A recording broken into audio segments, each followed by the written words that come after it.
Uh, yeah, yeah, yeah, uh. Yeah.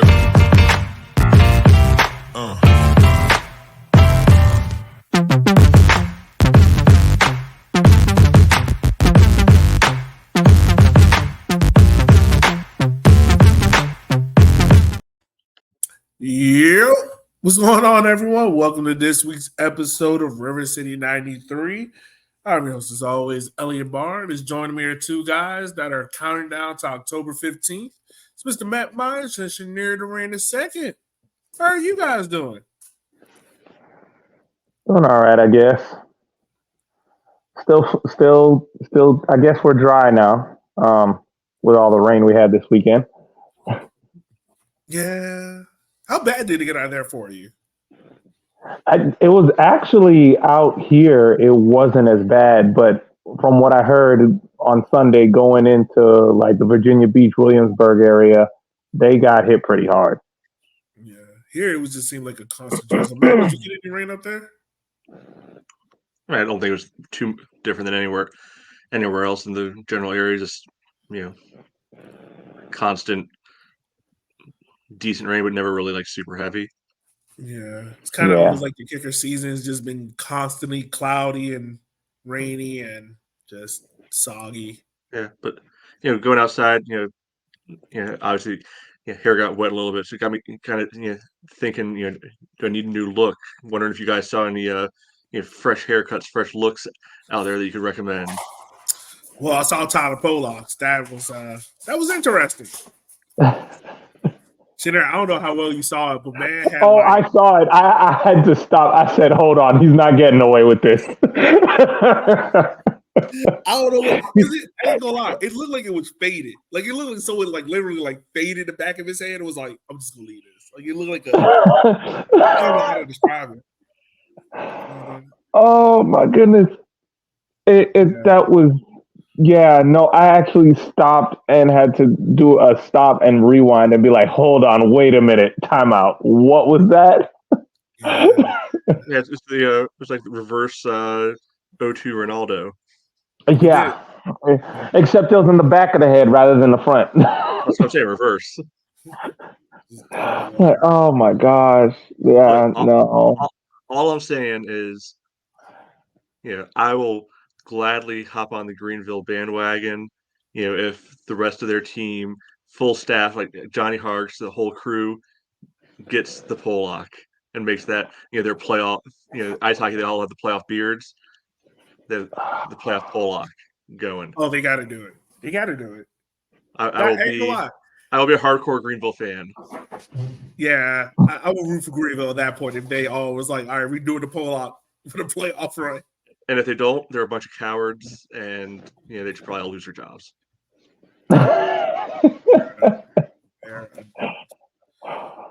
Well, talk about some teams that were a little bit soggy over the weekend. Richmond played Greenville, didn't go the way how we wanted to, ended 2-1. So instead of talking about the game itself, because not much has changed over the last 12 weeks, and instead of this being a snooze fest and boring, let's instead talk about some of the players that stood out. So one of the players that I had that stood out was Mr. Neil Vignoles. And it seemed like over the course of the stretch, even though the team hasn't been playing well, Neil has been a bright spot, even in this game. I think there was one moment, I want to say in the second half, I think he skinned his defender, like beat his defender on the near sideline, broke through, and left a beautiful ball across the box for Suko, who just couldn't finish on to finish the ball. But the whole build of him to get out of like pressure situations was amazing. Yeah, he was definitely getting doubled quite frequently, as well, and he didn't look like it was letting it phase him at all. And I think being able to keep that cool head on the ball, head up. He's really the only guy on the team who's doing anything like that. A lot of other times it's panic or try to find the pass, or other times it's not panic and don't find the pass anyway. Some other guys. So I think some of the other teams realize that, and that's why he's getting these double teams and kind of getting that third shadow, right behind, because he might be able to get out of the double team, but then somebody's there to kind of clean it up, and just haven't been able to give him that extra support, to make teams have to play him a little more honest. Yeah. I mean, he's been the main connector and creator in his team thus far. I know a lot of his assists so far have come from corners and whatnot, not from regular direct play. But I mean, there's a lot of chances out there where if we can finish them, Neil will definitely be higher up the assist sheet. I'm not hold down it. If only he was finishing his own too, because that one in the first half, was right there on a platter for him, and he just chipped it wide. When I saw that chance happen live, I was just wondering, it's like, all right, did he not get a good connection to it? Did he just mishit it? No, it seemed like he got it. It's just, I don't know if he hit it just awkwardly. I think maybe try to get a little too key with it and chip it over the keeper, and he sliced it. Yeah, probably so. But as far as Neil goes, like, it might not be too many bright spots, but he's one of the few out there. So, there any thoughts on Neil's performance in this game? Yeah, I think Neil, I remember when he first came back from the injury, we were like, I don't know, Neil doesn't look like he's got it. It took him a game or two to kind of shake off the injury after he came back. But after those probably initial 2 games, he just has been consistently solid. And in this game, it really showed. I think this game was the apex of that.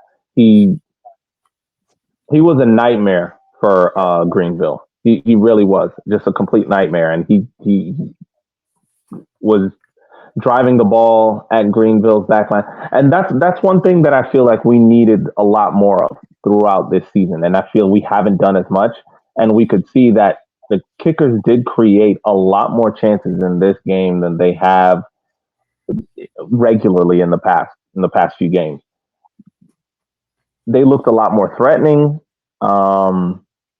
Unfortunately, unable to convert in the end, getting the ball in the back of the net. But Neil Vigneault is a big key to that. He's a big key to that with how he drives forward with the ball. So, and it's crazy because he doesn't have pace, but he's still able to just completely skin defenders alive. He's so technical, man. Like, I mean, we now know at least once a game, Neil's going to skin somebody. He's going to open up a huge gap in the middle of the field where he can just drive forward and create something. Now, whether or not someone's going to finish that chance is totally probably not going to happen. But we know Neil's going to create opportunity or chance where he's going to skin somebody alive. Yeah. It was just frustrating. Like, to see that chance Neil made and Suko not finish, it was like, it's almost like when you play basketball, you have a great cross up and you go pull up a 3 and you just miss it wide. Like, you don't even hit the rim and it just sucks the entire air out the room. You're just like, yeah. But moving on, another player that stood out in today's performance was Michael Hornsby. He didn't play in his normal left back spot, he played more so left wing. But so far, first start in left wing, did pretty well there. I don't know if it's something that I want to see going forward, but yeah, given what was happening, it seemed to do a great job out there. I mean, I was just going to say, I think this formation with Hornsby playing as left wing is really giving me vibes of we need a back 3 and Hornsby needs to be a wing back. Because you're right. I'm not gonna lie. There was a lot of times where like the ball would be on Hornsby's side and you would see them just shift to a back 3. Or Hornsby would kind of play like a wing back. He would just talk. It happens sometimes out there. But yeah, my fault. No, I think that's the best way to go about it. The problem is, who would we have as right wing back? If Hornsby's playing left wing back, I'm not sure that we have the personnel for that other side. We have players that could do a job here and there on that side, and I think that's one of the biggest things. And this I think was a good experiment to put Hornsby as the left midfielder in this game, kind of left midfielder, left winger. And he did well, like you said, he did very well. He was a nightmare to deal with, much like Vigneault, and he was providing a lot of service and a lot of width to the game. Yeah. Anything from you, Matt, or Mr. Hornsby? Yeah, I thought he was solid. I think the one downside is I think a lot of the benefit of when he is playing left back is that he's able to, in essence, get almost a running start and be able to kind of attack the defense and seeing everything in front of him. When he's playing on the wing, he's he's obviously generally going to be further up the field already, so kind of takes a little bit of the the overload element that he brings out of it because it's just where a guy is normally expected to be. So it's not to say that he did anything wrong in that regard. It's more of a nature of playing the different position. There's going to be slightly different expectations from the defense about where you're going to be and where you're going to be found, and it changes his effectiveness style. It doesn't necessarily diminish it; it just changes the way that the attack works because Beckett, who we'll talk about in a little bit, he's just not the same kind of left back right now at this point in his career. So it changes the dynamics some. I think the other thing is, for as good as Hornsby did, it's an indictment of the wingers out there that the coaching staff decide, all right, let's go for our if he's healthy, he's starting at left back every single game. Let's try him at left wing now, instead, and mostly worked. So we might continue to see that again, but I think it's not just an assessment of Hornsby; it's part of the greater assessment of that whole position that we've talked about ad nauseum this year. Yeah, it sounded talking to Darren in the post game for me and Matt did. It pretty much feels as if like Darren has a lot of frustration with the pieces that he has out there in the wing. So maybe the best thing for anyone that plays the wing is not to at least try, put in some level of effort, and maybe we'll make Darren somewhat happy out there. But yeah, I mean. Yeah, I don't know. The weak spots out there this year have been a constant merry-go-round, and it doesn't feel like we found any slight combination that can succeed there over the course of games. And it's unfortunate. But the guy that replaced Hornsby in that left back spot is Mr. Beckett Howe. Got his first start. How do we think he did? I thought he did pretty well. I don't remember anything bad out of him. I kind of like Matt, like you said before, like when it comes to defense, like if you don't say their name, it probably means like they did a good job. And that's what I felt like he did from Beckett. Like he did the job he needed to do and got out of there clean. I think Beckett was a bit fortunate in this game. That's not talking negatively of him. It's just the fact that when you kind of think back to the game, most of Greenville's drives forward and ventures forward were on their left, kickers on their left, kickers right. So I think because of that, Beckett wasn't taken to task as often as he would be in any other game where teams are attacking down both sides. Yeah. Almost every single attack forward by Greenville was down that left channel, coming at Fitch and Ani, rather than the other side. So I don't know if Hornsby, being as aggressive as he was on that left side, was driving that side back, forcing the attack to come from the other side. But that could have been what was kind of putting Beck in situations where he was not taken to task as much, and he was kind of just holding down the fort in that position. Like you said, he didn't do anything wrong. I don't think he was in any really stressful situations where he could end up doing something wrong. But I would want to see him again in this position against a more balanced attack. I mean, there's that, but the flip side of it is, if a team could sniff out a weak link, they're not just going to ignore it because, oh well, we've got our guys playing on the other side of the field. They'll Harks is a good enough coach. He'll adjust if he thinks Howell can be exploited, and didn't see a need to do that. So I don't think he can hold it against him that because Greenville decided to focus on the other side of the field. That's not on him. Yeah, no, I'm not holding it against him. I'm just saying I want to see another game with him in that position. I want to see us go against a team that's going to go down both sides. I want to see him more challenged and get to be able to give a better assessment. Well, we know he's not afraid of a tackle. I think he cleared out Castro. He got a yellow card. Oh, yes, he did. Yes, he did. After the game, we asked him after the game, and he was just like, "Yeah, that was my first tackle." But he was like, "I'll take it." First foul, he said, "Yeah." Yeah, he's like, "First foul, I'll take it." All right, get in there, son. He's not afraid of a tackle, which I love. Love. And the last player that I had that played well was, of course, the goal scorer, Mr. Ryan Sarakowski. Got to go right at halftime, right before we went into the half. And I mean, let me ask you guys this: am I being a victim of bias just because he scored, or did he truly have a good game overall? I think he had a good game. Okay. I think he had a pretty decent game.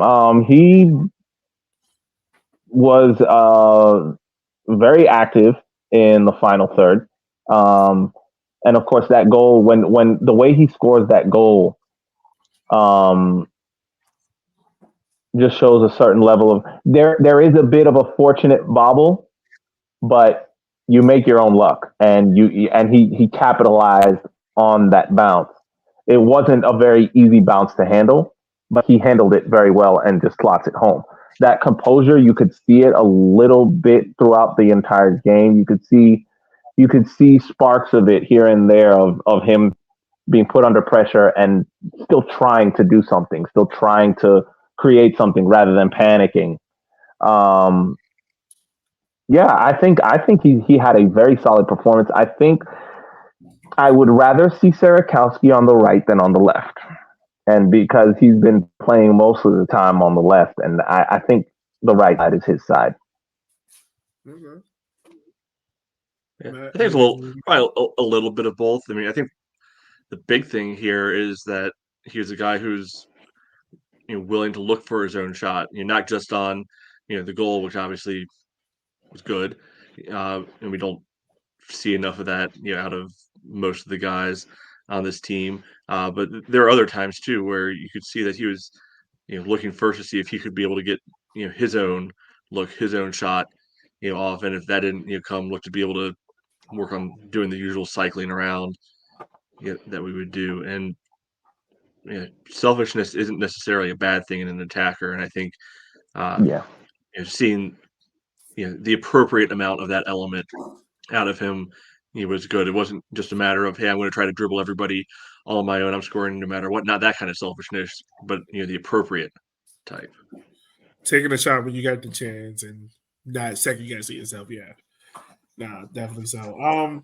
Right now, I think with this goal, correct me if I'm wrong, but doesn't that put Ryan in the top 3 of goal scorers for Richmond this season? Probably. I mean, that's 3 for us, right? Charlotte, Chattanooga, and this one. So you got Emmy up top. Zhao has 4, I think. Yeah, let me see. Neil's got 3. I don't think anybody else is up there. No, Ryan is second. Yep, Ryan's second. Emmy got 10. Ryan has 4. Neil has 3. I think they're counting that one from when he was at Trementa, though. Are they? They might be. I mean, I might be forgetting one, but I don't think I am. No, you're right. They are counting the one from Tormenta. Because he's only scored 3 in Richmond. So, yeah. Yeah. So, Emmy, Ryan, Neil, and Zhao. Yeah, then Giles. Giles got 4, I think. Yeah. But yeah, it's kind of the same thing we've seen every year other than last year. It's Emmy, and then who's the secondary goal scorer. Yeah. And You thought it was going to be Bentley, but he didn't make an appearance and hasn't really happened. That's something as well that possibly needs to be looked at for next year, finding like a definite second goal scorer. But we'll get into that later when we get into the off-season podcast. But even though there was a loss, there are some players that didn't quite hit the mark. And the two that I have is Justice Suko and Chandler O'Dwyer. I put Justice Suko mainly just because he didn't really seem to do anything to impact the game. Like, it didn't feel as if, see where Justice Suko was at the beginning of the season to now. It just I'm not seeing that same Justin, and maybe this is just not a good opponent for him. But when we see Zhao out there, I feel like there's a buzz, there's an electricity, there's some kind of connection or attacking grit.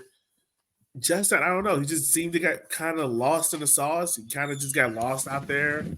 Didn't really have any impactful plays to maybe like, oh, okay. Matt, Shanair, did you guys see anything different from what I saw? No, not really. It was a lackluster performance from Sukal. There were a lot of mishandles, bad touches, bad decisions in terms of balls that could have been played into situations that could have come a serious issue for Greenville that he just did not do. I don't know if I'm trying to figure out what kind of shifted things and got him to the point where he's not as productive. No, he wasn't on the high level of, let's say, last year's Ethan Bryant, but he was at least holding down the fort as an 8 for a decent while earlier this season. I don't know if there's been a change of system, a change of tactics that does not suit him very well. That has been going on. I don't know, but it hasn't been with Suko. It really hasn't. Anything from you, Matt? I couldn't tell you a thing he did in the game other than miss that chance in the second half. Let's talk about this chance, man, because I'm not gonna lie, you gotta at least shoot that, man. Like, it seemed like he was waiting for the perfect opportunity for it to settle and then shoot it. But by that time, the goalkeeper's already stretched out coming out. If he takes that first time, I don't know, it just seemed like a chance that just went awry. This is what happens when you end up going several games without creating many chances. Your players, you kind of get finish amnesia. You kind of forget how to finish, and it's what you would say is like the striker's curse. Like, think about a game where a striker is like kind of isolated and not involved for a long period of time. And then when they finally get a chance, they completely whiff it because they've been so disconnected from the game for so long that they're not sharp. And I feel it's the same thing with the kickers as a whole. We've gone so many games without creating that many chances that when we finally do create chances, our players forget how to shoot. And I think in that situation, that was like a perfect example of that, because you take even with it being Sukal, you take him, you put him in a team that's clicking and creating chances and shooting on goal and making the goalkeeper of the other team work. I guarantee you he finishes that shot. I guarantee you he finishes that shot. His mind would be in a different mindset, would be completely different, and the confidence of the team would be a lot higher. Yeah. It will be. My confidence would have been a lot higher if we finished that chance. I mean, that's coming off of the Neil cross up, man. I'm telling you, man, it was Neil did such a disgusting move that everyone stood up. We were all like, oh. And just to see Suko miss it was just like, oh. It's like just completely ruined a good thing. It did. It did. It took a possible Sports Center top 10 moment and just all right, made it a goal kick. Yeah.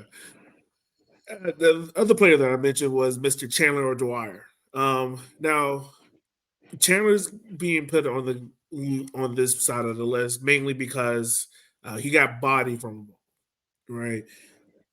You could argue that it's a foul, but if it happens against us, we would hate it if it's called a foul. So Chandler's been playing the center back spot twice this year, and twice he's had mistakes that have led to goals. Now, talking to Sawatsky post game, which by the way, if you don't know, we do the post game and pre-game chats on Instagram Live. So make sure to follow us on Instagram at River City 93 so you can listen along to those. But Sawatsky, when we asked him about it, he said that he tested out there. He tested out very highly there because they know they had to move a different player there, the center back with Dak being out injured. So they tried Chandler there again. And stats-wise, he seemed to do fine. It's just, I feel like anytime you play him back there, there's going to be a mistake in him. And it's just whether or not how much of that is going to hurt you. Yeah, a bad one too. I don't know. Again, I'm looking at this like if we had better broadcast camera angles, I could give you a definitive answer of whether that was a foul on Dwyer or not. But you can't be going down that easy on a breakaway, and you're the last defender. I don't know. The wide shot camera angle, I couldn't tell. I couldn't tell he was clipped or hit or what. But I'm not gonna use that in his defense, because in that situation, if anyone needs to be going down in that situation, it needs to be the striker, not the center back. Hey, look, I'm not gonna lie. I would not be mad if Chandler pulled the shoestring tackle. You remember Troy's tackle at Chattanooga? When he tackled a guy literally on the goal line. Like, I wouldn't be mad if Chandler just got body and was like, all right, I'm gonna just pull dude's foot. He got a record. I wouldn't have been mad. Yeah, but it's kind of what you were saying though. Like, a lot of the stuff looks like it should be good with Chandler at center back, but that's a position where you can't be prone to a critical error, and he's had two just absolute howlers, in that spot that have not just led to goals, have been the direct cause of goals. Like, I mean, there's nothing Will is going to do on that other than hope that Castro shoots the ball right into his stomach. Yeah, that's the only way. Like, Castro started dribbling, like pump faking it. It's like, as a goalkeeper, it's like, all right, at this point, it is what it is. Yes, I mean it was so slow motion. It was like a training exercise, where you just decide to go one-on-one with the keeper and get a wait. Yeah, and eventually, the keeper's going to flinch first. Yeah, for real. So, I mean, honestly, at first when it happened, I thought it was a foul, just the way how everybody stopped. I thought it was a foul, and then it seemed like the ref was like, "Oh no, it's a goal." Okay. Like, no, and if you're him, part of your appeal is that you're a good big body. That's what we liked about him in the center, of the midfield, is that he'd be able to go in there and put some steel in to the midfield, especially when we needed to. you just can't get bodied like that. You can't get little brother, big brother like that. No, you can't. You can't. It's not a good look. So yeah. So I mean, for real, I mean, that's how the game played out. I mean, there's some good takeaways, some not so good takeaways. It's kind of been a sum of the strengths we've been on. Like the one other thing that semi-notable for me, I thought when Gordon came on, he provided a little bit of a flash, Oh yeah, up the wing. Right, I mean, obviously didn't lead to a goal, but we saw the good version of the substitute Owain. yeah, the good version. Yeah. There you go. That's a good way to put it. Yeah. We also saw Nicholas Simmons come on, Gabe Cox. I thought they did fine with the minutes they had. Nothing memorable, but I think Gabe. I take that back. Gabe had another chance that he could have scored. He could have scored an absolute rocket. Yeah, good save. Yeah. And I think Simmons had one, but I think he just side-footed and missed the net as well. But yeah, I mean, is all right performances. So moving on. Next game we got coming up is Tormenta. Next weekend, that's another home game. Hopefully, there's no tropical storms to hold everybody back. I'm not gonna lie, even though this game was on a Sunday at 4 p.m., which I'm not gonna lie, I kind of like. I can do like one Sunday game every 2 months. I can do that. It was still a decent crowd. It was still a good turnout there for the Kickers. I don't know how many was expected to come on Saturday, but it was still a strong crowd. The River City Red Army, the drums section was amazing. I don't think I've ever heard the drums be that loud, but I like it. I mean, there were more there. Oh yeah, how many? Matt, you was in the section. How many drums were in the section alone? Probably I feel like 7 or everyone 8. had a drum. It's probably like 7 or 8, which Oh. I mean, fine, cool, but then everybody looks around like, why is nobody joining? The chants. Why is nobody joining the songs or anything? Because you can't hear anything, over the drums. Then it's like Yeah, this ain't hard, people. we got to kind of spread all the drums out because they're all like clustered together. And it's just like, dude, it's like, all right, guys, we gotta spread this out a little bit. Yeah, you can have all of the boom coming from like one row. Yeah, gotta spread this out a little bit. But Tormenta game's coming up. Of course, Ryan Sierkowski played for them at the start of the season. But let me ask you guys this: what are your guys' expectations for this game, and what are some things you are looking for in this matchup? Of course, before you answer the question, I just want to put this out there. Emmy is expected to be back, so that is a positive.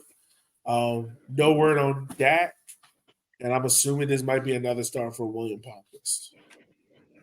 You willing to put $5 on Emmy being back? I think I got my answer. All right. Yeah. Yeah, I don't know. One of the biggest frustrations for me is that the lack of transparency when it comes to stuff like that. Well, I mean, no, there's defense. He did say it a while ago. He was like, no, if he's out with a lower leg injury, but they ain't gonna broadcast it out there. It's kind of like week to week. It's kind of like how the Patriots did Tom Brady. Every week put him on the injury list with calf injury. I mean, it's one thing to play mind games, but it's another thing when literally anytime anyone is injured, it's like a cloak and dagger situation. It's like, dude, this isn't this isn't a CIA. This isn't like CIA information. Just what's going on with the player. We are the fan. We want to know what's going on with our players. Like it just doesn't make sense to be so cloak and dagger about players' injuries. Far bigger clubs than the Richmond Kickers don't hide their injuries like that. Like it's just, I don't know. It just irks me. But yeah, so back to the original question, but Tormenta's coming up. What are you guys' thoughts and expectations for that matchup there?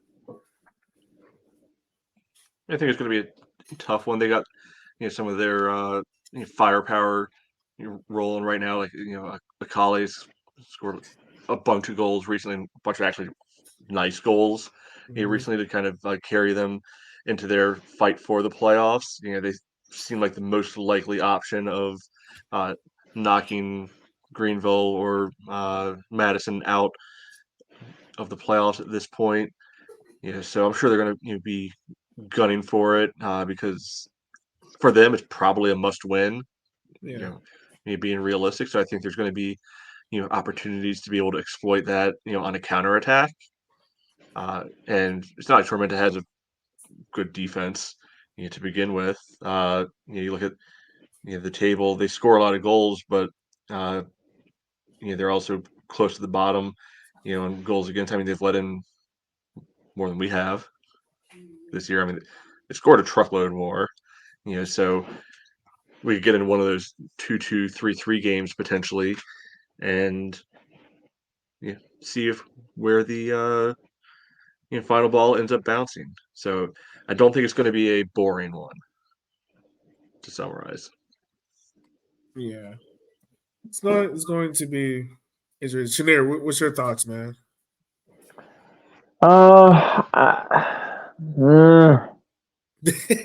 I'm just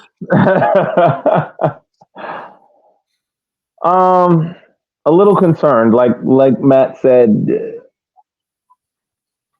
Tormenta seem to be having some good momentum going right now, which kind of puts us in a tough situation, especially since we're just completely just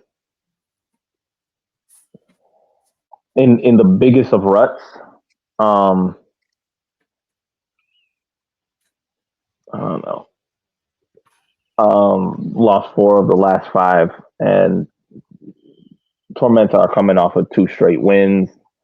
They're again, like Matt said, their top goal scorers are on a roll right now, are on a hot streak. I don't from the performances we have seen so far, I don't trust that the kickers can be the ones to stop this forward momentum from Tormenta. I really don't. And I say 4 losses out of the last 5, but you can kind of say 5 out of 5 because that draw was against Central Valley, and that I count as a loss.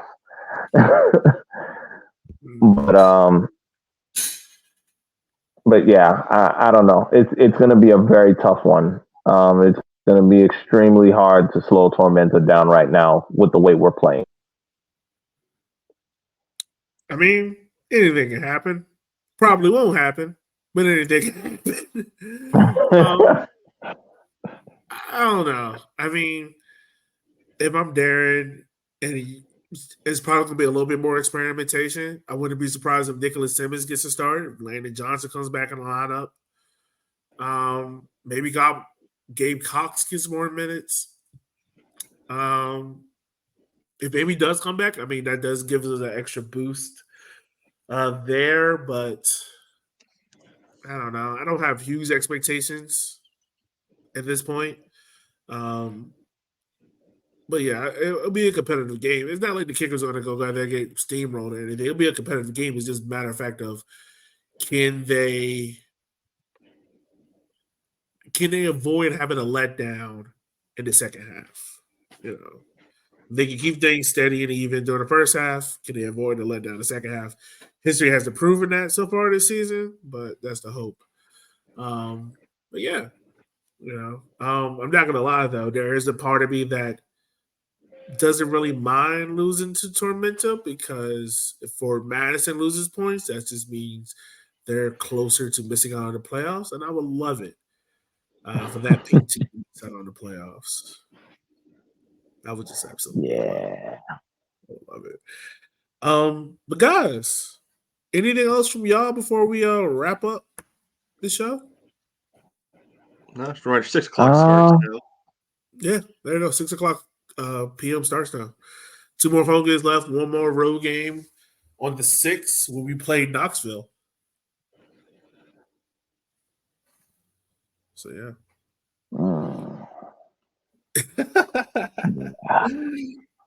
So yeah, listeners. As always, we just want to say thank you for taking the time of your day for listening to our show, because without you, we couldn't do this. We got some good content coming out for you. We got articles back, so be on the lookout for articles from Darren, Dak. We got a good interview with Mika coming out soon within the next week. That was talking mostly about the youth academy and how that structure is building out and whatnot. But for that being said, for Matt, for Shanier, we will holler at you guys next time. Be safe and be easy. We'll holler at you guys next week. Up the roofs.